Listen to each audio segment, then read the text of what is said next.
Shalom. Kita akan mendengarkan kebenaran firman Tuhan. Masih tetap pada kitab yang sama.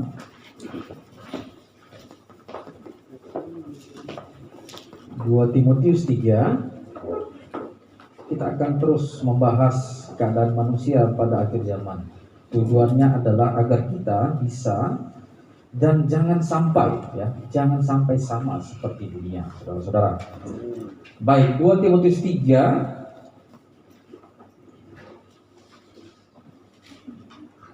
ayat 3. 2 Timotius 3 ayat 3 saya akan bacakan buat kita semua. Yang saudara dapat katakan amin. Yaitu pada kalimat tidak dapat mengekang diri. Sekali lagi saya bacakan, tidak dapat mengekang diri.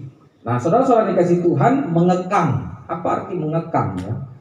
Mengekang bisa dipadankan katanya dengan menahan ya. Mengekang. Itu sama seperti kalau kuda atau delman gitu ya. Kalau kendaraannya delman ya. Itu kalau misalnya kuda itu ya, dia melaju sangat kencang, maka apa yang dilakukan oleh sang apa? Kusir ya, bukan kasir ya. Kusir, maka dia akan tarik tali pengekangnya. Ya, dia tarik. Gitu. Untuk apa ditarik tali pengekangnya? Agar dia jangan terlalu larinya kan kencang. Ya. Kenapa? Karena tidak bisa jadi tidak terkontrol dan akhirnya bisa jatuh dan berbahaya. Nah, saudara-saudara dikasih Tuhan, firman Tuhan katakan, ciri manusia akhir zaman berikutnya adalah tidak dapat mengekang diri. Artinya apa? Tidak dapat menahan dirinya. Kenapa tidak dapat menahan diri? Karena tidak ada penguasaan diri. Sama seperti yang tercatat di dalam Galatia 5, yaitu roh. Salah satu dari ciri anak Tuhan, salah satu ciri dari orang lahir baru adalah apa?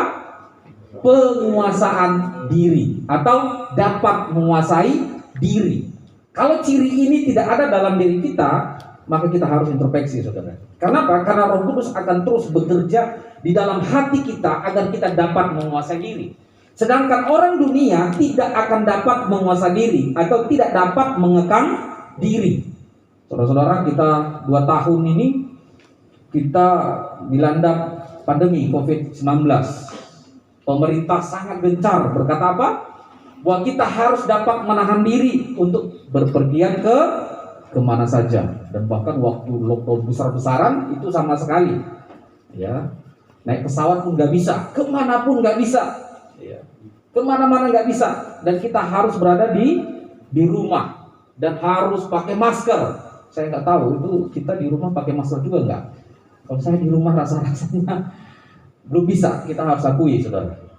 Tetapi lihatlah apa yang terjadi ketika rakyat kita, bangsa Indonesia tidak dapat menahan diri, tidak dapat mengekang diri. Apa yang terjadi Bapak Ibu? Maka COVID-19 di Indonesia semakin meningkat tajam kan? Waktu kemarin itu awal tahun atau pertengahan tahun itu ya, paling tajam sekali ya. Banyak sekali meninggal, saudara. Pendeta-pendeta banyak meninggal. Sedikit-sedikit lewat ambulan, waduh, ngantar nyawa lagi. Lewat lagi, waduh. Kita lihat di media sosial Facebook, pendeta anu meninggal, pendeta itu meninggal, pendeta ditanya kenapa COVID, waduh. Ya, kita bukan mau menyalahin. Tetapi kalau kita perhatikan ada anjuran pemerintah yang sangat ketat, yaitu apa? Menahan diri, mengekang diri. Kenapa kita harus menahan diri? Agar penyebaran COVID-19 tidak meluas kemana-mana, saudara. Termasuk waktu ada acara keagamaan itu kan, itu salah satu pemicu waktu itu kan. Dilarang mudik gitu. Dilarang keras itu, saudara. Ternyata waktu kita lihat televisi, di dalam truk ada orang gitu, manusia gitu. Di dalam truk. Kemudian kita lihat lagi ada di dalam banyak sekali akal manusia supaya ingin mudik pada waktu itu kan. Jadi bisa dikatakan apa? Tidak dapat menahan diri. Pasca dari acara keagamaan waktu itu langsung lonjak tajam, naik lagi. Nah, saudara, dari sini kita perhatikan bahwa betapa pentingnya menahan menahan diri, mengekang diri. Akibat-akibat dampak dari tidak dapat menahan diri itu fatal. Apalagi tidak dapat mengekang diri dalam konteks kerohanian kita. Amin. Orang yang tidak dapat menahan diri itu bagaimana sih? Orang yang tidak dapat menahan diri itu biasanya saudara gampang terjerumus ke dalam dosa. Ini yang pertama yang saya catat. Tidak dapat mengekang diri itu, maka kita gampang terjerumus ke dalam dosa. Yang pertama. Ya, di sekitar kita banyak dosa. Di sekitar kita banyak tantangan, saudara. Dan bisa saja manusia lama kita, kalau kita tidak dapat menahan diri kita, manusia lama kita ketika kita melihat gaya hidup kita yang lama, ya kan? Bisa saja hidup kita tertarik kembali kepada kehidupan yang lama, saudara. Kalau kita tidak dapat menahan diri, kita masuk lagi, kita terjerumus lagi. Ingat, tidak ada manusia satupun yang kebal akan dosa. Amin? Nggak ada. Oh, saya kan udah pendeta, nggak kebal dosa. Tahu ya, nggak kebal dosa ya. Artinya apa? Masih mungkin jatuh dalam dosa. Tidak ada manusia yang kebal dosa, saudara.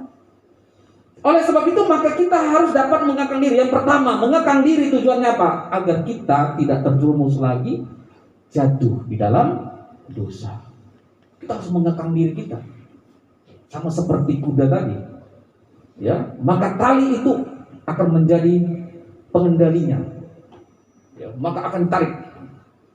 Bila perlu apa? Dipecut, tok gitu. Cambuk.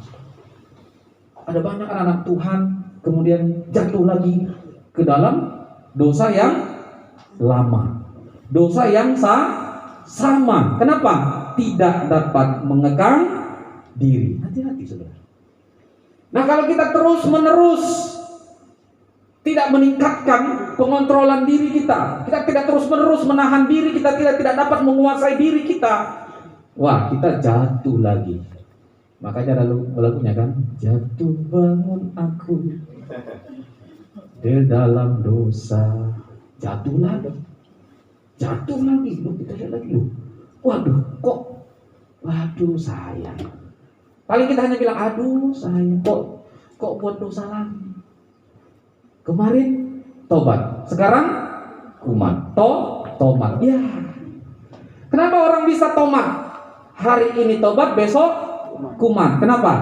Tidak dapat mengekang dirinya, tidak dapat menguasai diri, tidak dapat mengontrol diri. Lebih besar kedagingannya di dalam dirinya. Ketika peperangan di dalam diri kita terjadi, maka kita lebih menuruti apa? Kedagingan kita daripada menuruti apa? Pimpinan Roh Kudus. Amin. Nah, ini saudara. Jadi kita diingatkan sebagai anak-anak Tuhan untuk apa? Mengekang diri kita supaya kita tidak jatuh lagi pada dosa yang sama. Ada pepatah berkata apa? Gajah jatuh pada lubang yang sama gitu. Jangan sampai saudara. Jangan sampai kita jatuh itu terus, dosa kita jatuh lagi, terus kita jatuh lagi, seolah-olah kita ini seorang yang apa ya? Kok dilihat tanda-tandanya, kok ini kayak orang belum lahir baru.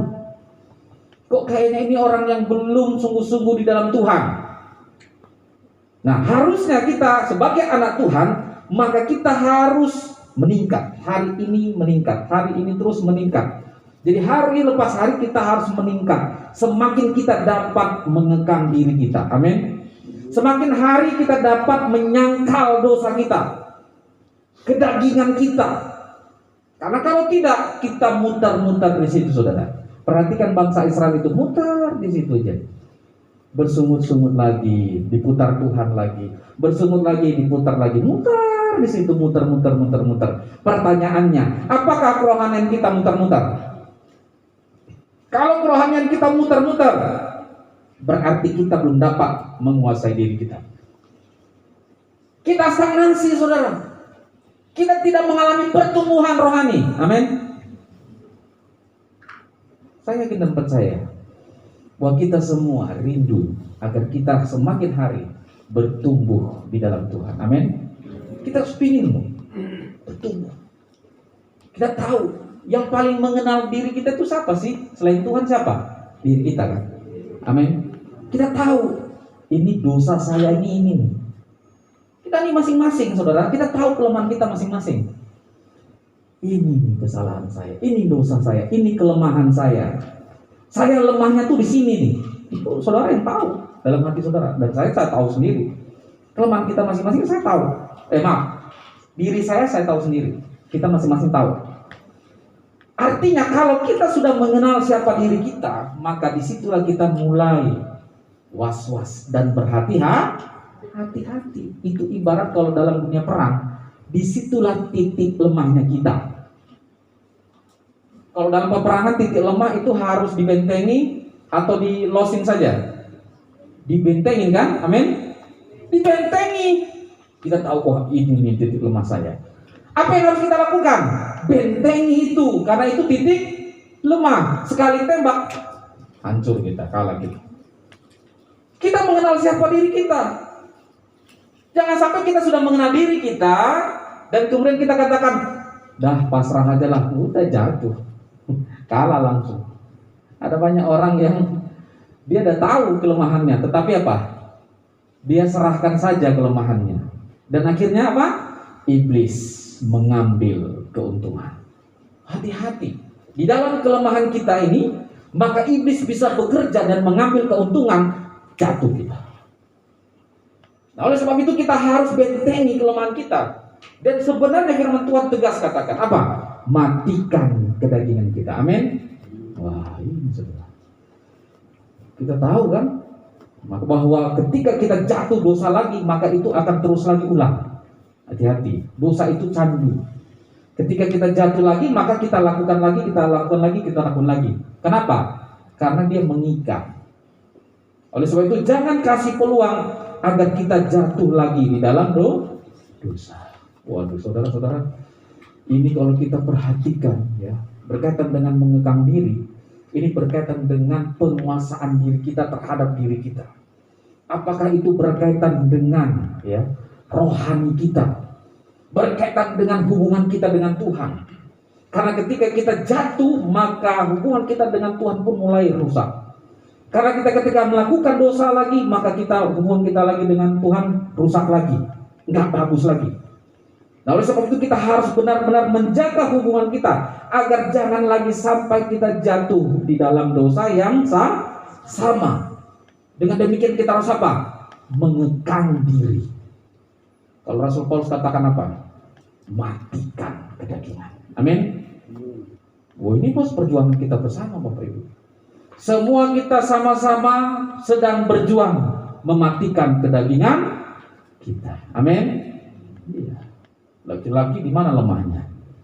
Kita tahu bersama. Wanita di mana lemahnya? Kita tahu bersama. Nah, oleh sebab itu karena kita tahu kelemahan kita, maka jangan sampai di situ kita jatuh di dalam dosa.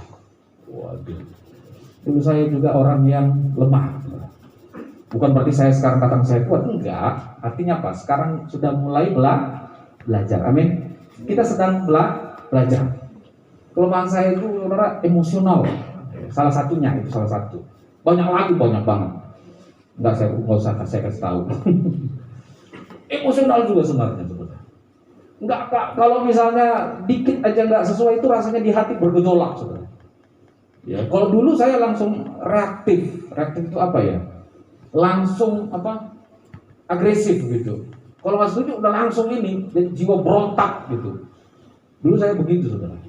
Jiwa berontaknya itu kuat sekali. Ya mungkin karena masih remaja kan, mungkin ya. Kuat sekali. Tapi ketika Tuhan jamah hati kita dan kita berikan hati kita, kita mulai lagi. Kita mulai paham dan hati kita diisi dengan firman Tuhan. Hati kita yang dulu berontak kemudian dilembutkan oleh Tuhan. Amin. Saya yakin dan percaya, sebesar apapun kejahatan kita, sebesar apapun dosa kita, Tuhan dapat mengendalikan kita. Amin. Dapat. Ada orang berkata, nggak mungkin nih, aku nggak mungkin berubah. Omong kosong. Aku nggak mungkin berubah dari cara hidupku yang sekarang. Itu omong kosong, saudara. Yang ianya, kamunya yang memang nggak mau berubah. Tuhan tuh sangat sanggup merubah hati dan bahkan hidup kita. Amin. Asalkan kita apa? Membuka hati kita untuk Roh Kudus bekerja. Membuka hati kita untuk firman Tuhan bekerja di dalam hati kita. Amin. Nggak ada orang yang sangat jahat sekali yang tidak dapat dirubah oleh Tuhan. Nggak ada, saudara. Nggak ada. Manusianya sejahat sekalipun kayak setan jahatnya. Bukan setan, gimana ya? Kita kalau lihat bilang orang jahat sekali kan setan lu gitu kan. Saking jahatnya kayak setan. Dapatkah Tuhan rubah? Selama kita berikan hati kita. Tidak ada dosa yang tidak dapat dirubah oleh Tuhan. Tidak ada dosa yang tidak dapat diampuni Tuhan, tidak dapat ditebus Tuhan. Selama hati kita berikan oleh Tuhan. Justru yang tidak bisa dirubah adalah kita merasa bahwa kita tidak berdosa. Kita merasa bahwa kita tidak bersalah di hadapan Tuhan. Kita merasa ya aku baik-baik saja. Yang paling celakanya, aku tidak perlu Tuhan. Itu tidak mungkin dirubah oleh siapapun. Anda tidak bisa dirubah, saudara, ketika Anda tidak menyadari bahwa Anda salah. Siapapun dia tidak bisa merubah. Tuhan pun nggak akan mungkin berubah kan? Kenapa? Karena kita merasa yang kita nggak bersalah. Maka banyak orang jatuh lagi. Kita hanya berdoa agar orang yang demikian segera membuka hatinya. Amin. Buka hati untuk Roh-Mu Tuhan. Itu intinya di situ aja, sudah. Kenapa orang nggak berubah, nggak buka hati, selesai? Kenapa sih orang ini kok gitu terus hidupnya dari dulu gitu, terus berbuat jahatnya itu terus nggak berubah dari masa remaja dan sekarang udah tua, udah aki-aki mungkin gitu. Kok tetap aja kok nggak berubah ya? Mungkin udah aki-aki, kakek-kakek, kok nggak berubah? Hanya satu, dia tidak pernah buka hatinya untuk Tuhan. Amin. Lu gimana cara merubah hatinya? Saudara, itu kayak gembok yang kuat. Itu gemboknya berlapis itu, saudara, di hatinya lu. Anda pikir gampang? Enggak gampang. Pak, Tuhan mampu gak? Ya, kalau Tuhannya pasti ya, dia berkuasa. Tetapi pertanyaannya kan kita kan harus buka hati kita. Firman Tuhan, buka hatimu. Ya, lagunya kan ada, buka hatimu. Kan udah jelas, buka hatimu gitu. Untuk siapa? Roh Tuhan, Roh Kudus bekerja. Kadang-kadang kita, aduh saudara, kenapa sih orang kok berubah-berubah gitu? Kadang-kadang kita mungkin ya enak sendiri. Iya kan, sebagai hamba Tuhan mungkin enak. Bisa enak. Tuhan nggak pernah enak. Tuhan tuh selalu menerima. Amin. Gitu. Kalau Tuhan enak itu gimana? Ya, tapi kalau kita lihat Alkitab tuh ya, kalau sampai dosanya tingkat dewa, Tuhan enak, Tuhan hajar, gitu. Tuhan hajar juga. Mungkin itu enaknya Tuhan. Kalau enaknya kita manusia atau hamba Tuhan, kalau udah enak, mungkin biarin aja. Kan gitu ya. Kalau kita enaknya manusia kan gitu, biarin aja, lu capek gitu. Tapi enaknya Tuhan gimana? Ya, siap-siap lu, gua hajar. Saudara-saudara, ini yang pertama. Kalau kita tidak dapat mengekang diri kita, maka kita akan terjerumus di dalam dosa. Yang kedua, kalau kita tidak dapat mengekang diri kita, maka kita hidup di dalam kedagingan kita. Kedagingan itu apa? Kita lihat dunia, wah kita pingin seperti ini. Kita lihat dunia ini seperti ini. Kita lihat pingin seperti ini. Waduh, ini dunia kan. Kita tidak dapat menguasai, mengontrol diri kita. Sehingga kalau kita melihat dunia ini, maka kita, kerohanian kita nggak stabil, saudara. Ada banyak orang yang tidak stabil dalam kerohaniannya karena tidak dapat menguasai diri terhadap dunia, tawaran dunia. Ibu-ibu jalan ke mall, Waktu dilihat, waduh, tasnya cakep banget Pak. Suami bilang, jalan lagi dikit, cakep banget loh. Suami bilang, jalan lagi dikit, dia lagi bareng, cakep, aduh cakep banget ya.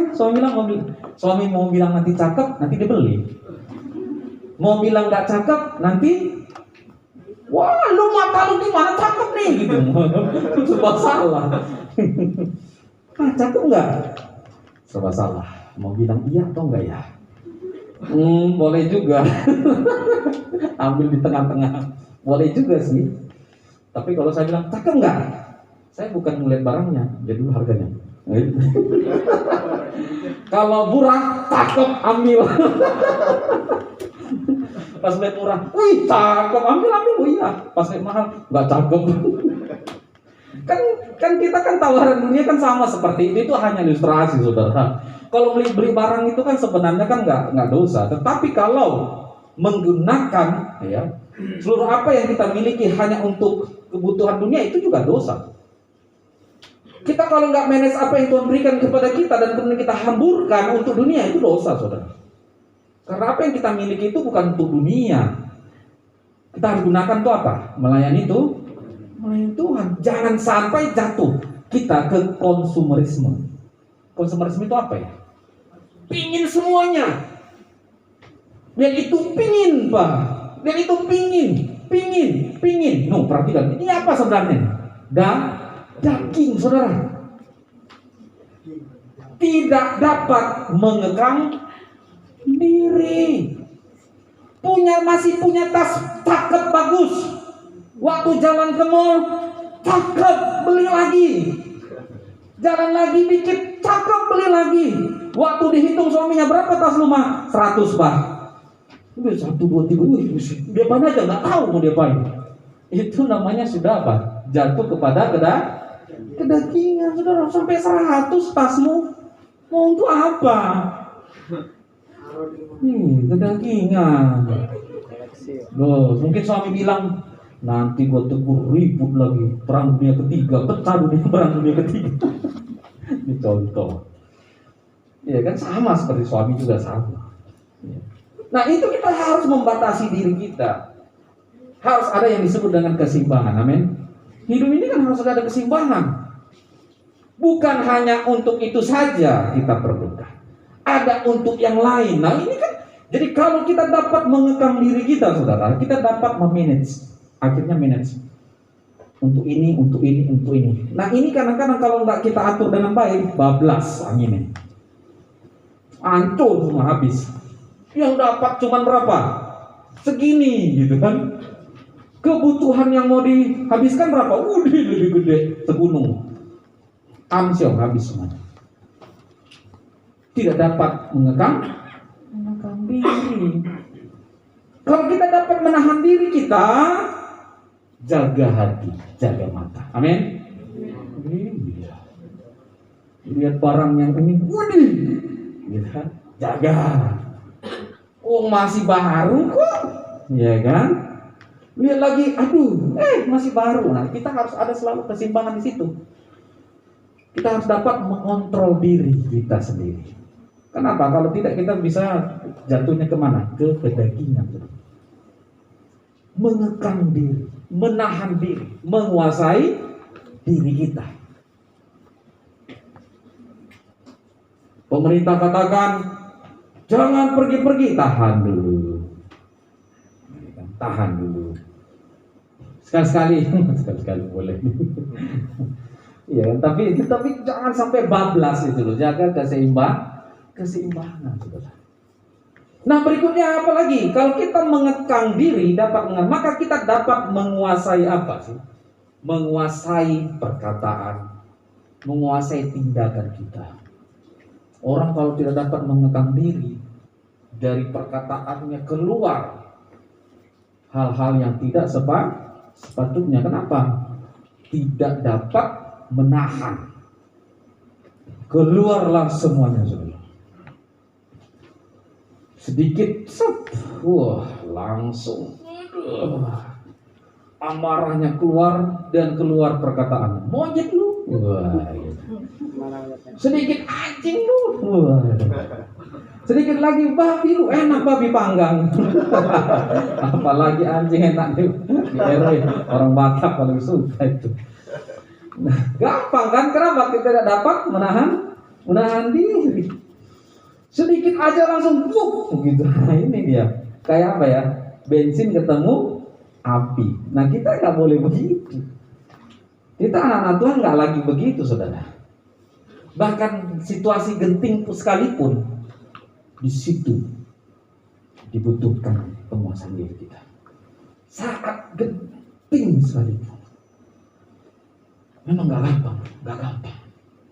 Apalagi kalau yang sangat menyakiti hati kita, itu nggak gampang, saudara. Mungkin kalau hal-hal yang masih sepele kita masih tahan gitu. Bagaimana kalau itu jatuh kepada hal yang paling sangat dalam? Tapi Tuhan juga minta kita agar menyangkal diri kita. Amin.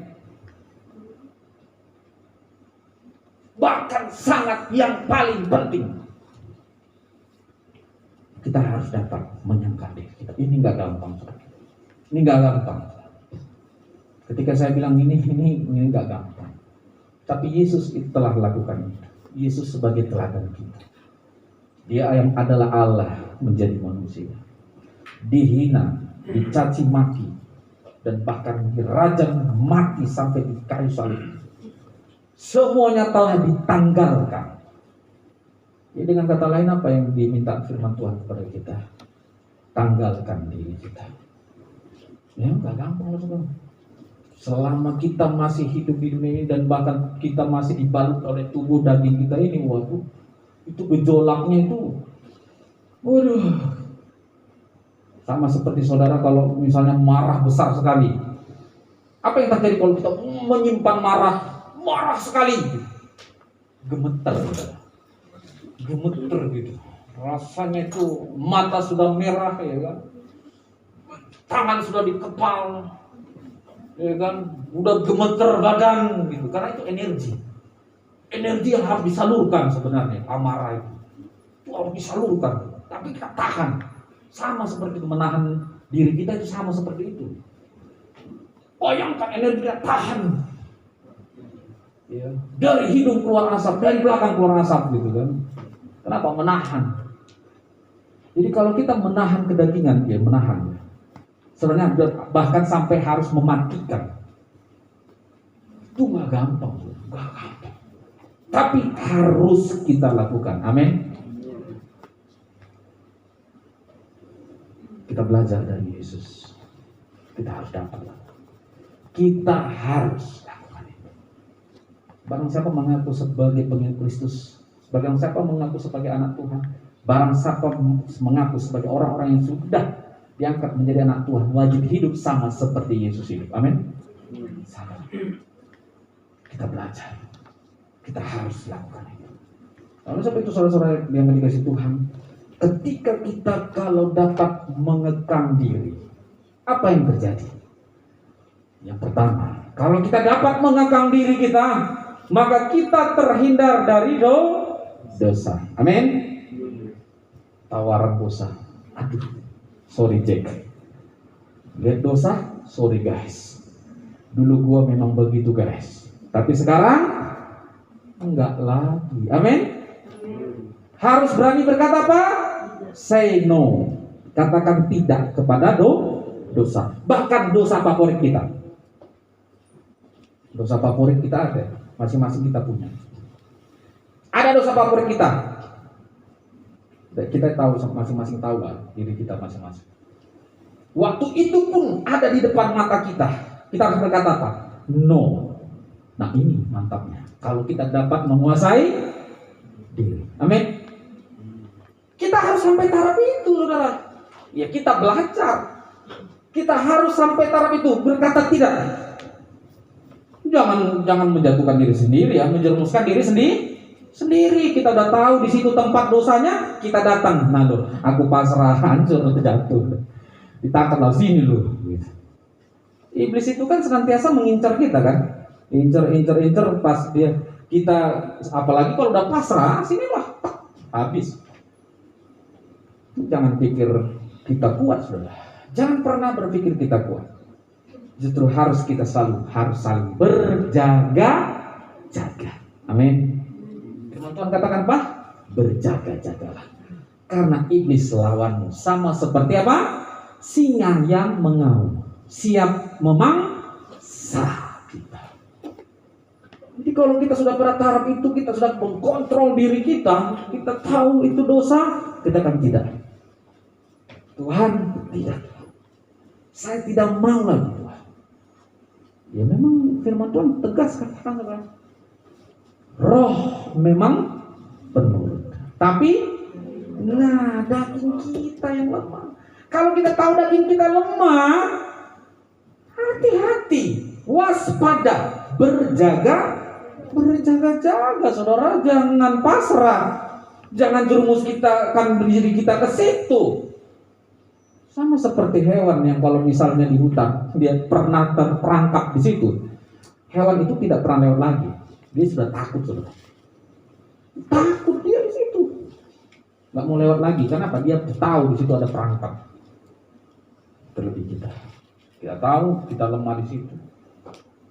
Jangan lewat situ. Istilahnya begitu. Yang pertama adalah kalau kita telah menguasai diri kita, maka kita terhindar dari dosa. Amin. Yang kedua, kalau kita menguasai diri kita, maka kita dapat memberikan damai sejahtera kepada orang lain. Perhatikan, saudara. Kalau kita tidak dapat kontrol diri kita, akhirnya yang terjadi apa sih? Kekacauan, ribut dengan orang lain, berantem, caci maki, bermusuhan, tidak banyak gitu, saudara. Tapi kalau kita kontrol diri kita, akhirnya apa? Kita dapat membawa damai sejahtera. Amin. Ini penting sebagai anak Tuhan. Ya, kita tahu ada masalah, kita membawa apa? Damai sejahtera. Bahkan suami istri ini harus bisa. Kita sedang belajar. Kita tahu masalah, kita sedang masalah sama antara suami istri. Apa yang harus kita lakukan sih? Mau hajar gas. Kalau sudah ada yang satu marah udah misalnya, mau digas. Saudara, kalau gas sama-sama hancur. Perang dunia ketiga terjadi. Coba perhatikan di rumah. Kenapa masalah sering gak terselesai dengan baik? Ya kalau nggak ada satu yang ngalah. Kalau tidak ada satu yang mengalah, pecah perang dunia ketiga di rumah. Harusnya apa ya? Paling tidak, ini minimal, saudara. Ini minimal sekali loh. Salah satu aja yang mau mengalah. Sebenarnya mengalah ini bukan berarti kalah, tapi dia apa? Menguasai diri. Amin. Kita tahu ini sedang ini singa lagi apa ya? Singa lagi galak ini kan. Singa di rumah lagi mengeluarkan cakarnya gitu. Gitu kan? Jangan beruang gini lagi gitu. Ya kan? Kita tahu udah singa lagi ini, singa betina lagi ngamuk. Nah, kita beruang apa lu? Beruang sama singa berantem udah. Yang kepencet nggak boleh, saudara. Tapi kalau kita dapat menahan diri kita, mengalah, berarti bukan kalah loh, bukan. Hati-hati. Kita dapat menahan diri kita, mengontrol, menguasai diri kita, itu maksudnya. Apa? Untuk tujuan yang baik. Amin. Wah, ini singa betina lagi ngamuk. Tenangkan diri kita. Amin. Tenangkan diri kita. Ini apa yang terjadi? Dianalisa dulu. Kenapa singa betina ngamuk? Singa betina ngamuk kenapa? Dianalisa. Oh ini. Gara-gara ini nih. Nah, kita pelan-pelan dulu. Iya, pelan-pelan. Oh, gara-gara ini. Jangan kita keluarkan ini kita. Ini kalau di rumah itu sering terjadi. Waduh, beruang sama singa betina ngamuk di rumah. Aduh, tidak ada damai sejahtera. Amin. Di rumah hancur, saudara. Waduh, ngeri. Cakar-cakaran.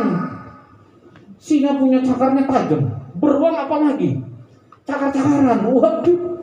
Waktu keluar rumah, buset. Ada apa ini? Wih. Apalagi kalau zaman dulu itu kan orang dulu kan piringnya itu piring kaleng, saudara. Iya, dulu di kampung kami itu sering tuh. Kita preng, usah. Apa itu? Dilempar, kita preng kan cangkir ini juga, cangkir apa? Kaleng kan. Piring kaleng, semua dari kaleng. Kata preng, apa ini? Itu kalau di kampung itu langsung dengar, saudara. Oh, heboh. Pas keluar ada yang lari-lari. Nah, ternyata kirain ada apa. Nah ini kadang-kadang begitu. Besoknya pas ada adem, kok sepi banget nih rumah. Pas lihat, oh lagi sayang-sayangan. Lagi lihat, oh dasar. Besok lagi ketemu lagi. Ada sering gitu, aduh sekarang saya pusing juga sih ya. Pas lagi asoy banget sampai sepi banget. Ya kan kayak kuburan sepinya, nggak ada suara. Tapi waduh. Ada juga itu ciri-ciri rumah tangga itu ada jenis-jenisnya, saudara. Ada jenis-jenisnya. Ya itu sebenarnya tergantung dari kita lah. Ya kalau kita bisa menjaga, ya kita bisa menciptakan damai sejahtera kita lah. Siapa lagi yang membangun damai sejahtera di rumah? Ya kita. Jangan bilang Tuhan turunkan damai sejahtera. Lalu tugas lu apaan? Aku cuma menikmati Tuhan. Nggak ada itu, saudara. Ciptakan damai sejahtera di rumah kita. Amin. Ciptakan, kita yang buat. Kita kok yang mengontrol. Kenapa? Karena Tuhan sudah taruhkan di dalam hati kita. Rohnya di dalam kita. Firman-Nya di dalam hati kita. Nah kita yang sekarang sedang berusaha. Tuhan bilang, ya kamu pasti bisa. Rohku ada di dalam dirimu. Kita berdoa lagi, Tuhan turunkan. Gimana itu Di dalam dirimu ada Roh Kudus, ada firman Tuhan. Ini udah lakukan. Nah ini kadang-kadang yang kita lupa, saudara. Kitalah menciptakan damai sejahtera. Amin. Nah kalau kita tadi menguasai diri kita, maka akan apa? Ada damai sejahtera. Yang ketiga, kalau kita menguasai diri kita, berkat Tuhan berlimpah. Amin. Saya yakin dan percaya, kalau suami istri itu aku sama-sama sehati. Kenapa? Karena saling menguasai diri. Dia istri, dia suami, kita mengasihi dia. Jangan-jangan ada yang udah nggak mengasihi istrinya lagi nih. Atau istri tidak mengasihi suami dan berdoa, Tuhan bila boleh suami saya 5 tahun ke depan udah ganti yang baru. Ada yang gitu? Nggak ada ya Pak? Ibu-ibu nggak ada yang berdoa gitu kan? Tuhan 5 tahun ke depan suami saya ganti ke yang baru. Atau suami, Tuhan ganti ke kasih istri yang baru. Nggak ada. Nggak ada katanya, nggak ada yang ngaku.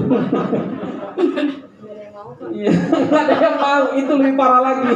Nggak ada yang mau. Soalnya di TikTok. Ya, nggak boleh lagi, nggak ada lagi begitu. Ya, nggak boleh. Suami udah suami istri nggak bisa lagi bernyanyi. Tuhan kirimkanlah aku suami yang baru, istri yang baru, kirimkan. Nggak bisa. Udah itu aja, selesai. Bosan juga ya. Saudara, pupuklah cinta terus menerus. Amin. Iya, itu dia selesai perkaranya.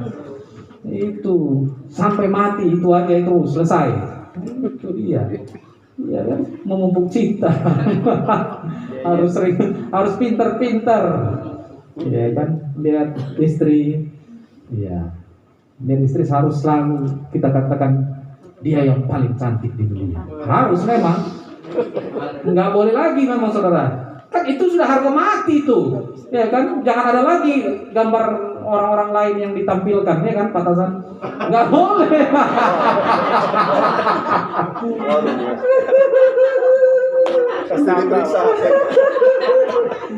Iya, nggak boleh lagi. Ya itu aja, udah selesai perkaranya.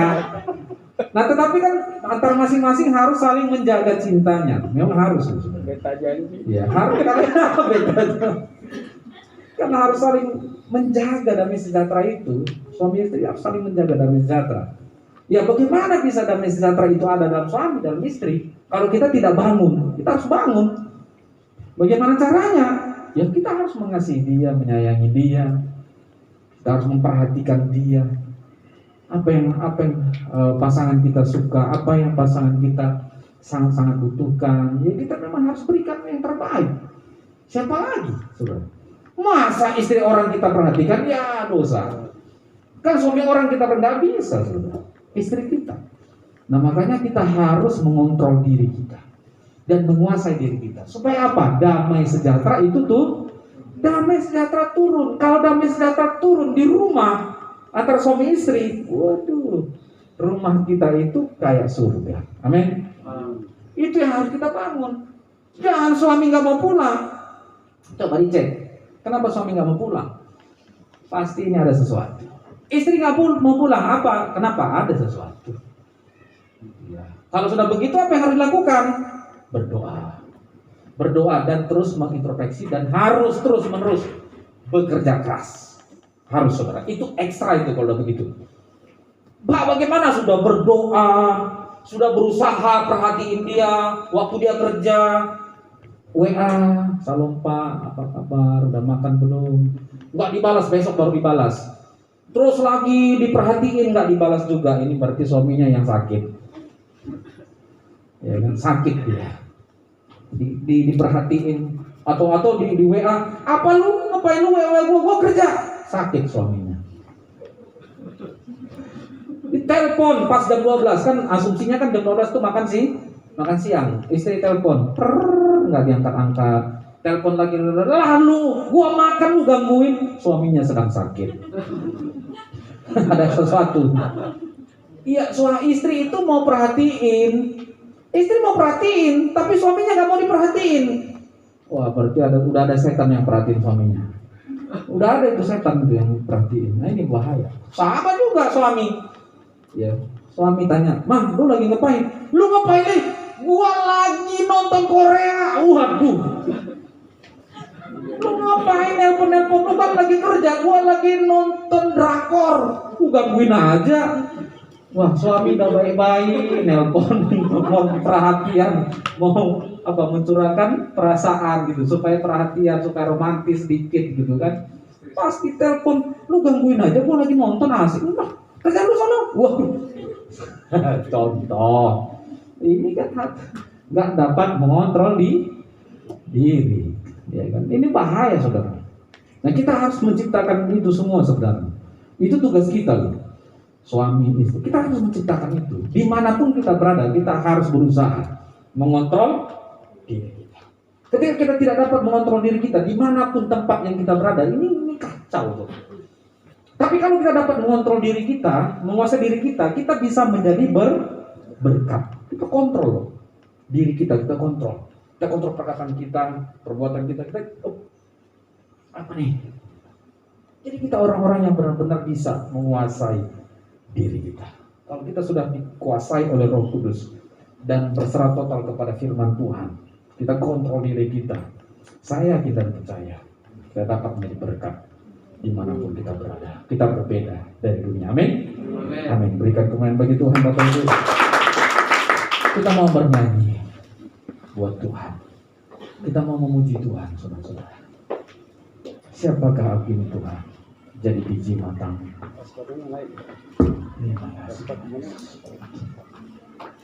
Kasih setiamu yang kurasakan lebih tinggi dari langit bumi. Berkat-Mu yang berlimpah sungguh membuat kami terpesona.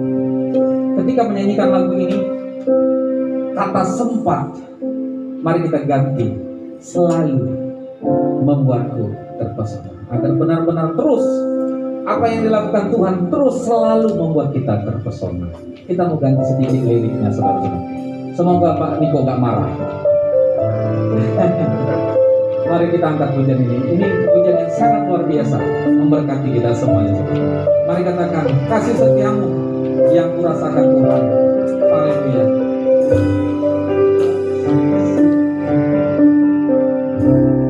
Kasih setiamu yang kurasakan lebih tinggi, lebih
firman pagi hari ini boleh mengajar kami untuk terus dapat menguasai diri kami terhadap perbuatan-perbuatan yang tidak baik Tuhan.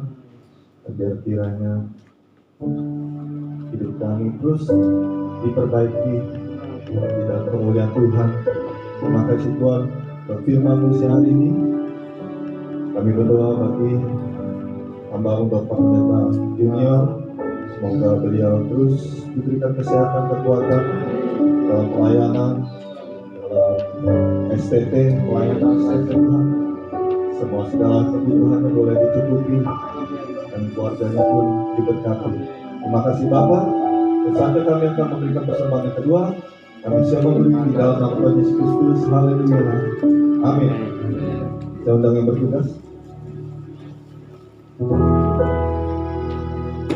Tuhan memberikan nyanyian baru untuk memuji-muji Allah kita.